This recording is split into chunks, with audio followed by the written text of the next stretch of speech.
दर्शकों, इस वक्त हमारे समक्ष है Ratnai dental care and facial surgery centre. इस वक्त हमारे समक्ष है डॉक्टर रोशन ताराचंद बागड़े। सर, हम आपसे ये जानना चाहेंगे कि आए दिन देखा जा रहा है कि काफी डेंटल इन्फेक्शंस और गम स्वेलिंग और पायरिया की इसके प्रॉब्लम्स काफी बढ़ रहे हैं, तो आप ये बताइए इसकी क्या वजह है, उस बारे में बताइए आप। नमस्कार। गम स्वेलिंग, पायरिया, इसका जो मेन रीज़न है वो लोगों में अवेयरनेस की कमी की वजह से। सबसे पहले लोगों की मेंटलिटी ऐसी रहती है कि जब तक अपने को कोई प्रॉब्लम नहीं होता है तब तक अपन डेंटिस्ट के पास जाने का नहीं, लोगों के माइंड में रहता है। जब जब उनका प्रॉब्लम एकदम लास्ट में आता है, लास्ट स्टेज तक आता है, तब पेशेंट दिखाने आते हैं कि सर हमको स्वेलिंग आएगी, ये आई। जब हम पेशेंट का एक्सरे करते हैं, देखते हैं उसमें, तब हमको समझता है कि पेशेंट का दांत बहुत ही खराब हो चुका है, उसमें मतलब गांव में स्वेलिंग इतनी हो चुकी है कि मतलब दांत भी हिलने लग गया है। ये सब सिम्टम्स आते हैं।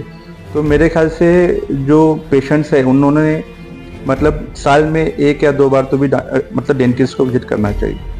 सर, ये भी देखा गया कि काफी जो लोग हैं तंबाकू जन्य पदार्थ ज्यादा इंटेक करते हैं, ठीक है, गुटखा भी यूज करते हैं, तो आप ये बताइए उसका इम्पैक्ट उनके खास तौर पे दांतों पे किस तरह से होता है, सब कुछ फाइब्रोसिस जो होता देखो अभी अपने महाराष्ट्र में ओरल कैंसर है सबसे मतलब ज़्यादातर है अभी। महाराष्ट्र में वो जो मतलब ओरल कैंसर है सबसे ज़्यादा है अभी फिलहाल।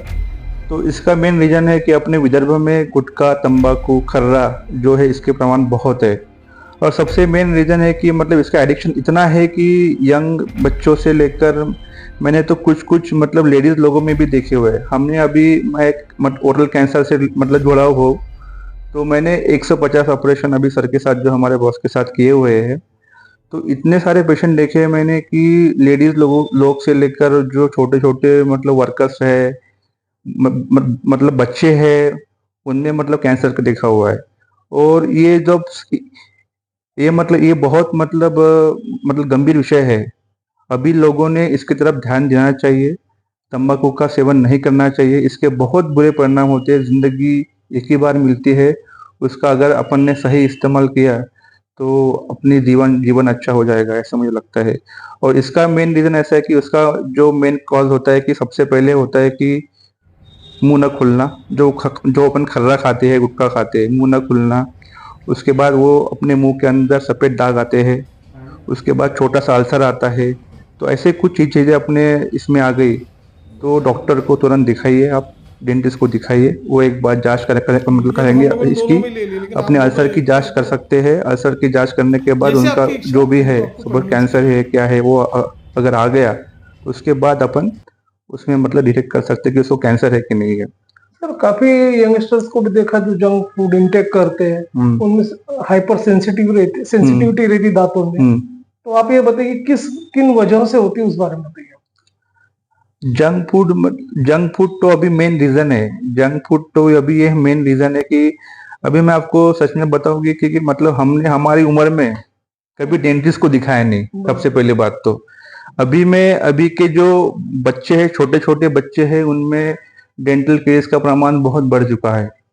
जो छोटे छोटे बच्चे जो अभी आ रहे हैं उनमें डेंटल केस का बहुत प्रमाण बढ़ चुका है, बिकॉज ये जंक फूड हो गया, चिप्स हो गए, ये जो छोटे छोटे जो अपन चॉकलेट्स हो गए, इसका प्रमाण इतना बढ़ चुका है, शुगर जो इंटेक है इसकी वजह से। तो पेरेंट्स लोगों ने इसके ऊपर थोड़ा सा प्रिवेंशन करना चाहिए, थोड़ा प्रबंध करना चाहिए इसका। नहीं तो ये बहुत बाद में दिक्कत होती है। छोटे बच्चों में डेंटल ट्रीटमेंट करना भी बहुत ये हो जाता है, दिक्कत मतलब होता है, और बहुत कॉस्टली भी होता है। सबसे मतलब बच्चों का ट्रीटमेंट बहुत कॉस्टली होता है as compared to adult. Sir, देखा गया किड्स में अकलदाड़ बोलते हैं, जिसे डेंटल मोबिलिटी काफी बढ़ती है, तो आप ये बताइए तो उसका ट्रीटमेंट किस तरह? तो कोई दिक्कत नहीं आएगी, लेकिन जिसका जॉ साइज छोटा है, जिसमें फिर आड़ी आएगी, टेढ़ी आएगी, कैसे तो किसी भी मतलब वो अक्कलदाड़ आएगी आपको। तो उसमें क्या होता है, अक्कलदाड़ की वजह से फूड लॉजमेंट होता है, वहाँ पे खाना फंसता है आपका जाके। खाना फंसने की वजह से फिर आपको वहाँ पे दिक्कत आएगी, मतलब वो आपको वहाँ पे स्वेलिंग आएगी, इन्फेक्शन हो जाएगा, वहाँ आपको मुंह खोलने में दिक्कत आएगी। तो इसको एक दो बार डॉक्टर के पास जाके आप मेडिसिन से ठीक कर सकते हैं। अगर इसके बाद भी आपको बार बार तकलीफ हो रही है इसकी, तो इसका एक ही ऑप्शन होता है सर्जिकल। सर्जिकल मतलब इसको अपन अक्कलदार को खीरा मार के उसकी जो हड्डी रहती है, उसको जो हड्डी में रहती है अंदर फंसी हुई, उसको कट करके अपन उसको निकालते हैं। उसका लास्ट ऑप्शन वही रहता है। उसको बचाने में कोई फायदा नहीं रहता है।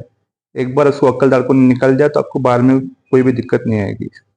सर जैसे कोई ट्रॉमा पेशेंट है या टूथलेस पेशेंट है जिनके टूथ गिर चुके हैं, तो उनको एक ब्रिज ऑप्शन होता है अपना पारंपरिक जो भी है, उसके बाद में अब आगे डेंटल इम्प्लांट आ गए। तो बहुत से लोगों में कंफ्यूजन होता है कि मतलब विच इज बेटर, तो आप बताएं उस बारे में। देखो, इम्प्लांट डालना है या ब्रिज डालना है, वो सब चीजें पर, वो दो कंडीशन पर डिपेंड करता है। एक तो पेशेंट की जो इकोनॉमिकल कंडीशन है, और दूसरी बात होता है कि डॉक्टर का स्किल।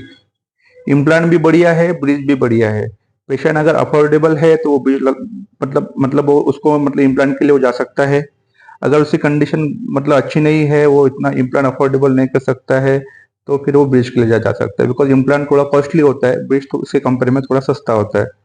तो इम्प्लांट में कैसा होता है कि वन साइड में अपन मतलब एक ही बार में अपन सपोज उससे मतलब इम्प्लांट किया, तो उसको मतलब लाइफ लॉन्ग देखने की जरूरत नहीं पड़ती है। ब्रिज में कैसा होता है कि ब्रिज में अपन आजू बाजू के दांत का सपोर्ट लेकर उसको दांत बचाते हैं। तो ब्रिज का ऑप्शन भी जिसके किसी को डर लगता है सर्जरी की, वो कि इम्प्लांट डालेंगे तो अंदर में स्क्रू का मतलब करेंगे, इसको डालेंगे तो उसको डर रहता है, फियर रहता है, तो वो ब्रिज के लिए भी जा सकते हैं। लेकिन इम्प्लांट मेरे ख्याल से इम्प्लांट अच्छा रहेगा, वो बेस्ट ऑप्शन रहता है एज कम्पेयर टू ब्रिज।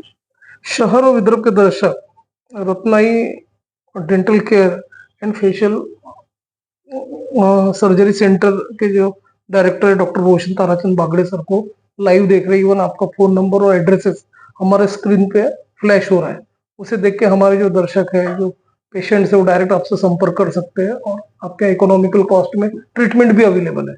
तो सर चलते चलते आप ये भी बताइए कि ऐसे जो लोग हैं, खासकर यंगस्टर्स है जो गुटखा उटखा खाते हैं, कलरलेस टूथ हो जाते हैं, शेडिंग आ जाती है, तो उनको अपना वो कुछ कॉस्मेटिक ट्रीटमेंट करवाना है, दांतों का विनियर्स लगाना है, तो किस तरह का आपका ट्रीटमेंट होता है उस बारे में बताइए सर। देखो सर, सबसे पहले तो मुझे लगता है कि सबसे बड़े जो गुटखा खाने वाले लोग हैं, कलर खाने वाले, इन लोगों ने पहले दांत साफ करने चाहिए। इतने स्टेन होते हैं इनके, इतने स्टेन निकलते नहीं जल्दी। जो नॉर्मल पेशेंट रहता है उनके स्टेन और उनके स्टेन में बहुत फर्क होता है, तो निकालने में बहुत दिक्कत आती है।